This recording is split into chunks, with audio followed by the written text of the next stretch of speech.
ትራምፕ ጦርነቱን የማስቆም ፍላጎቱ ዜሮ ነው። ያለ ህግ ልጓም ከቁጥጥር ውጭ የወጣ ፕሬዝዳንት ነው። በዚህም አሜሪካውያን ዋጋ መክፈላቸውን ቀጥለዋል። ይህ ከሴኔቱ የተሰማ ድምጽ ነው። He has zero, and I mean zero, plans to get us out of this war. This president is out of control and Americans are paying the price. ሳውዲ አረቢያ ዳግም ጦርነቱ ተጀምሮ ወደ ቀይ ባህር እንዳይዞር ትራምፕን እየተማጸነች ነው።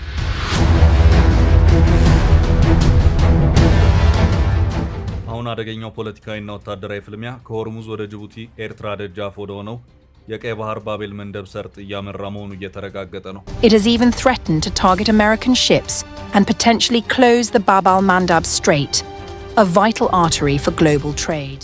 ትራምፕ ጦርነቱን በቅርብ እንዲያበቃ አደርገዋለሁ፣ እባካችሁ ጥቂት ታገሱኝ እያሉ ነው። Is this war over? I think it's close to over, yeah. I mean, I view it as very close to over. የኢራኑ ጦርነት ፊቱን ወደ ቀይ ባህር ላይ ያዞር ነው የሚል ከባድ ስጋት ተፈጥሯል። ሳውዲዎች ትራምፕን አጥብቀው እየተማጸኑ ነው። ጦርነቱ ቀይ ባህር ከገባ በቃ አለቀልን እያሉም ይገኛሉ። እናም ሳውዲ አረቢያ ጦርነቱ ይብቃን ማለት ጀምራለች። ኢራንም ሆርሙዝን ከዘጋቹት በቀይ ባህሩ የጅቡቲው ሌላኛው ሰርጥ ባቤል ማንደብ ብቅ ላለው እያለች ነው። የሳውዲም ስጋት እዚህ ጋር ነው። ጅቡቲ ላይ አፍሪካው ቀንድ ሆርሙዝ የሚባለው ባቤል መንደብ ላይ የሰፈረው የአሜሪካ የፈረንሳይና የሌሎች ሀገራት ጦር በዝግጅት ላይ ነው። ሳውዲ አረቢያ ከዚህ ሁሉ ቢቀርብንስ እያለች ነው። ሳውዲ ክፉኛ ፈርታለች። ትራምፕ ካፈርኩ አይመልሰኝ እንዳሉ ነው። በ39ኙ ቀናት ጦርነት በቀጠናው ከባድ ጉዳትን ካስተናገዱ የቀጠናው ሀገራት መካከል አንዷ ሳውዲ አረቢያ ናት። ሳውዲ በዚህ ጦርነት በተለይ የነዳጅ መሰረተ ልማቶቿ ላይ በተነጣጠረ ጥቃት መጠነ ሰፊ ጉዳትን አስተናግዳለች። አገሪቱ በነዳጅ መሰረተ ልማቶቿ ላይ ከደረሰውም ጉዳት ባሻገር በየቀኑ ልታገኝ የሚገባትን የነዳጅ ሽያጭ ገቢ መጠንም ስታጣ ቆይታለች። እናም የትራምፕ አስተዳደር በቀጣይም ከኢራን ጋር ሌላ ዙር ጦርነት ውስጥ ገብቶ ሌላ ተጨማሪ ዋጋን እንዲያስከፍላት ሳውዲ የምትፈልግ ሀገር አይደለችም። በእርግጥ ሳውዲ በዚህ ጦርነት እንደ ሌሎቹ የቀጠናው ሀገራት 100% በሆርሙዝ መዘጋት ጭንቅ ውስጥ የገባች ሀገር አይደለችም። ሌሎቹ የቀጠናው ነዳጅ አምራችና ሻጭ ሀገራት የነዳጅ ምርቶቻቸውን ከአካባቢው አውጥተው ለዓለም አቀፉ ገበያ ለማቅረብ የሚጠቀሙት በኢራንና በእነሱ መካከል ያለውን የፐርሺያን ገልፍና የኦማን ገልፍን አቋርጠው ነው። በሁለቱ የባህር ክፍሎች መካከል ደግሞ ጠባቧና ተፈጥሮ የአንገት ማነቆ የሆነችው ሆርሙዝ ሰርጣለች። ለቀጠናው ነዳጅ ላኪ ሀገራት ማለትም ለኢራቅ፣ ለኩዌት፣ ለባህሬን፣ ለኳታርና ለኦማን ወሳኙ የመተላለፊያ ወሽመጥ ሆርሙዝ መሆኑ ባለፉት ፈታኝ የጦርነት ሳምንታት እነዚህ ሀገራት ከባድ የሚባል ዋጋን ከፍለዋል። ዋጋን የከፈሉት በአንድ መልኩ የነዳጅ መሰረተ ልማቶቻቸው በኢራን ድሮኖችና ሚሳኤሎች በየቀኑ እንዲጋዩ በመደረጋቸው ሲሆን፣ በሌላ አቅጣጫ ደግሞ እንደተለመደው ነዳጅን አምርተው ወደ ውጭ ሀገራት ባለመላካቸው ነው። በእነዚህ ሁለት ምክንያቶች ሀገራቱ ለ40 ቀናት ያህል ከባድ ዋጋን ከፍለዋል። በዚህ መሃል የሳውዲ ለየት የሚያደርገው ነገር አለ። ሳውዲ ለነዳጅ ኤክስፖርትነት የምትጠቀመው የሆርሙዝን አቅጣጫ ሳይሆን ቀይ ባህርን ነው። እናም በተነጻጻሪነት ሲታይ ሳውዲ አረቢያ በኢራን ጥቃት እንደ ሌሎች የቀጠናው ነዳጅ ላኪ ሀገራት ብዙም የከፋ ጉዳትን ያስተናገደችበት ሁኔታ የለም። ከቀጠናው ሀገራት አንጻር በንጽጽር ሲታይ በሚለው ይወሰድ እንጂ በዚህ ጦርነት የሳውዲ ጉዳትም ቀላል አይደለም። ይሁንና ሌሎቹ እንደ ኢራቅ፣ ኩዌት፣ ባህሬን፣ ኳታርና ኦማን ያሉት ሀገራት ብቸኛ መውጫና መግቢያቸው መንገድ ሆርሙዝ ብቻ ሲሆን ካላት ሰፊ የቆዳ ስፋት አንጻር ሆርሙዝ በሚገኝበት የፐርሺያን ገልፍ እንደዚሁም በተቃራኒው በቀይ ባህር የባቤል መንደብ ወሽመጥም አቅጣጫም ትገኛለች። ይህም በመሆኑ ሳውዲ ሆርሙዝ ቢዘጋ ቀይ ባህር አማራጭ መተንፈሻ አላት ማለት ነው። ሳውዲ አረቢያ ከአሜሪካ ጋር ካላት ጥብቅ ግንኙነት አንጻር ኢራን በቀጠናው ካሉት የአረብ ሀገራት መካከል ሳውዲን በቀንደኛ ጠላትነት ፈርጃታለች። እናም ሳውዲ ከቀጠናው ሀገራት በተለየ ሁኔታ ኢራንን ጥቃት በቀይ ባህር በኩል ለማምለጥ የምታደርገውን እንቅስቃሴም ኢራን በሚገባ ተረድተዋለች። ሳውዲ አረቢያ በሆርሙዝ ሲዘጋባት የነዳጅ ምርቷን በቀይ ባህር በኩል ለመላክ የምታደርጋቸውን እንቅስቃሴዎች ለመክታትም ኢራን የግድ ቀይ ባህር ላይ ካልተኮስኩ ስትል ከርማለች። ይህን የተረዳችው ሳውዲም ጎበዝ ይሄ ጦርነት እዚህ ላይ ቢበቃ ይሻላል፣ የአሁኑ የተኩስ አቁም ስምምነት በድርድር ወደ ቋሚ የተኩስ አቁም ስምምነት ሳይቀየር ቀርቶ ወደ ዳግም ጦርነት የሚገባበት ሁኔታ ከተፈጠረ ጦርነቱ ወደ ቀይ ባህርም ጭምር ሊስፋፋ ይችላል በማለት ስጋቷን እየገለጸች ትገኛለች። እናም ይህ ከሆነ ሳውዲ አረቢያ በሆርሙዝና በቀይ ባህር አቅጣጫ እያማረጠች የምትጠቀምበትን የመጫወቻ ካርድ ታጣለች ማለት ነው። አሁን የሳውዲ ባለስልጣናት በጓሮ በር ትራምፕ የሆርሙዝን መዝጋት ጉዳይ በአፋጣኝ እንዲያቆሙ አጥብቀው እየወተወቱ ነው። ኢራን ሆርሙዝ ተዘግቶባት መተንፈሻ ቃጣች ወደ ቀይ ባህር የጅቡቲ መስመር ባቤል ማንደብ ትተኩሳለች የሚለው ስጋት በሳውዲ ባለስልጣናት ውስጥ በማየሉ ነው ተማጽኖ የቀጠለው። እናም የሳውዲ ስጋት ነጥብም ያለው ባካቹ ዳግም ጦርነቱ እንዲቀሰቀስ አርጋቹ ቀይ ባህርን እንዳታሳጡኝ የሚለው ላይ ነው። Saudi Arabia is demanding the US to stop the blockade of the Strait of Hormuz and return to the negotiating table. የዓለማችን ወሳኝ የንግድ እንቅስቃሴ የሚካሄድባቸው ሁለት ወሳኝ ሰርጦች አሉ። እነዚህም በኢራንና በኦማን መካከል የሚገኘው የሆርሙዝ ሰርጥና እንደዚሁም የኤርትራ አሰብና ጅቡቲ ባንድ አቅጣጫ እንደዚሁም በማዶ በኩል ደግሞ የመን የምታዋስነው የቀይ ባህሩ ባቤል መንደብ ወሽመጥ ነው። ኢራን ኢፍትሃዊ በሆነ መንገድ ተከፈተብኝ ላለችው ጦርነት ስሜቱን ዓለም አቀፋዊ ለማድረግ ሁለቱ ሰርጦች ላይ ማለትም ሆርሙዝና ባቤል መንደብ ላይ አተኩራለች። ይህ የኢራን ሁለቱ ሰርጦች ላይ ያነጣጠረ ጥቃት የታሰበውን አይደለም።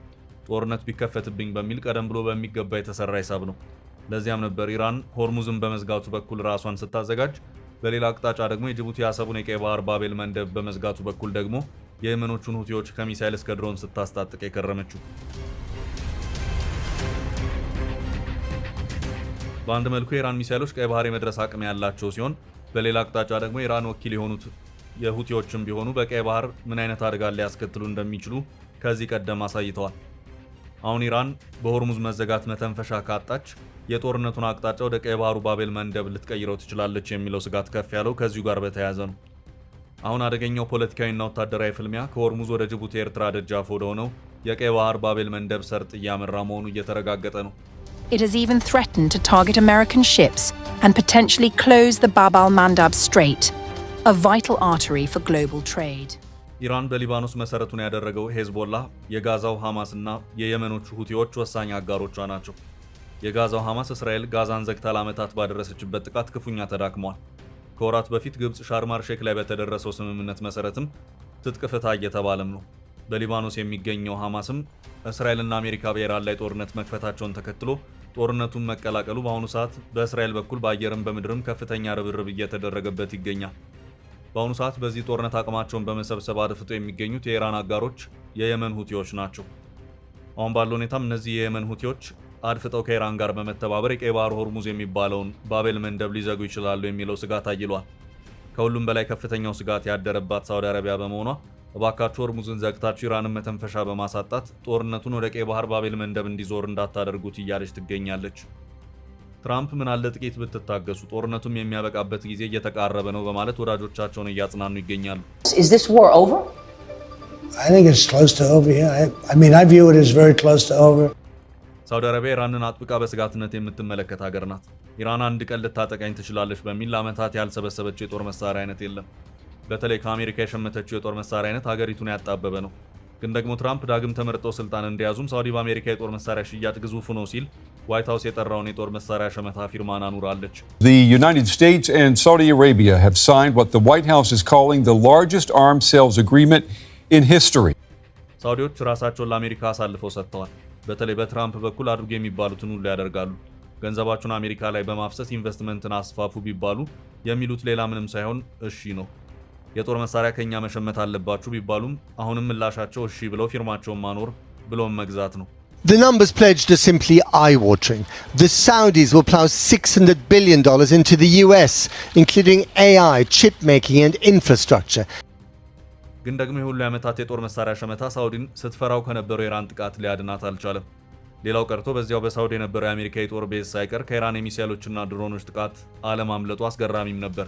Several servicemen were injured, according to the Pentagon, after an Iranian missile and drone slammed into this American airbase in Saudi Arabia. እና ሙሉ መተማመናቸውን በአሜሪካ ላይ ጥለው የነበሩት የሳውዲ ባለስልጣናት አሁን በኢራን ጉዳይ ነገሮችን ወደ ኋላ ዘወር ብለው እንዲያስቡ ያደረጋቸው ይመስላል። አሁን ምርጫ አድርገው ያሰቡት በቃ ይሄ ጦርነት ባለበት ይቁም፣ አለበለዚያ ዳፋው ለቀይ ባህሩ ባቤል መንደብ ይተርፋል የሚለው ነው ይታያል። በነገራችን ላይ ቀይ ባህሩ ሆርሙዝ የሚባለው ባቤል መንደብ በማዶ የመን፣ በሌላኛው ማዶ ደግሞ የኤርትራ አሰብና ጅቡቲ የሚገኙበት ጠባብ ሰርጥ ነው። ይህ ሰርጥ ቀይ ባህርና በአረብ ሰላጤ መጋጠሚያ ወሳኝ ሰርጥ ነው። ቀይ ባህር ስፋቱን እያጠበበ ሄዶ እዚች ቦታ ላይ ሲደርስ ልክ እንደ ሆርሙዝ ሁሉ ጂኦግራፊያዊ ጠባብ ጉሮሮ ሆኖ ይታያል። ኢትዮጵያ ከአሰብ ቀይ ባህር አቅጣጫ ተገፍትራ እስከወጣችበት ዕለት ድረስ ባቤል መንደብን ከጅቡቲ ጋር የምትጋራ ሀገር ነበረች። ሆኖም ኤርትራ ከ1200 በላይ ርዝመት ያለውን የቀይ ባህር ክፍል ይዛ ለማንም ጠያቂ እንድትገነጠል ሲደረግ ኢትዮጵያ ከቀይ ባህርም ከባቤል መንደብም ውጭ ሆነች። The Bab al-Mandeb connects the Red Sea and the Gulf of Aden. About 100 kilometers long and 30 kilometers wide, it separates Yemen on the Arabian Peninsula from the Horn of Africa. ባቤል ማንደብ እጅግ አስፈላጊ ዓለማችን ወሳኝ ሰርጥ በመሆኑ ነው በርካታ ሀገራት ጦራቸውን በጅቡቲ ያሰፈሩት። ዛሬ ላይ ባቤል ማንደብን ተጠግተው በጅቡቲ የጦር ሰፈራቸውን የገነቡ ሀገራት ከአሜሪካ እስከ ፈረንሳይ እንደዚሁም እስከ ቻይናና ጃፓን ድረስ የዘለቁ ናቸው። የኢራኑ ጦርነትና የሆርሙዝ ፈተና የቀይ ባህሩ ባቤል ማንደብ ምን ያህል አስፈላጊ እንደሆነም በሚገባ ቁልጭ አድርጎ አሳይቷል። አሁን ወሳኙ ጥያቄ አሜሪካ በኢራን ላይ ጥያዋለሁ ያለችውን የሆርሙዝ እገዳ አሁን ባለበት ሁኔታ ካስቀጠለች ሳውዲ እንደሰጋችው ጦርነቱ በሌላ አቅጣጫ ማለትም በቀይ ባህሩ ባቤል መንደብ ሊዞር ይሆን የሚለው ነው። የአሜሪካ ዲሞክራት ፓርቲ የምክር ቤት አባላት ደግሞ ጦርነቱ በየትም አቅጣጫ ይዙር ይሄንን ጦርነት እኛ የምንፈልገው ጦርነት አይደለም፣ አሜሪካውያንን ዋጋ እያስከፈለ ያለ ጦርነት ነው፣ ፕሬዝዳንቱም የህግ ልጓምን አጥቷል፣ ጦርነቱን የማስቆም ፍላጎቱም ዜሮ ነው፣ እናም በቻልነው ሁሉ ጦርነቱ እንዲቆም እንታገላለን እያሉም ይገኛሉ። He has zero, and I mean zero, plans to get us out of this war. ትራምፕ በበኩላቸው እስኪ ጥቂት ታገሱኝ ጦርነቱ በቅርብ ይቆማል እያሉም ነው። I think it's close to over here. I mean, I view it as very close to over. በዚህ ጦርነት መቀጠል አሜሪካ በቀን ከ900 ሚሊዮን ዶላር እስከ 1 ቢሊዮን ዶላር የምታወጣ ወይም የምትከሰክስ በመሆኑ ጦርነት ይቆማል ሲባል መቼ የሚለው ጉዳይም ወሳኙ ጥያቄ ሆኖ እየተነሳ ቀጥሏል።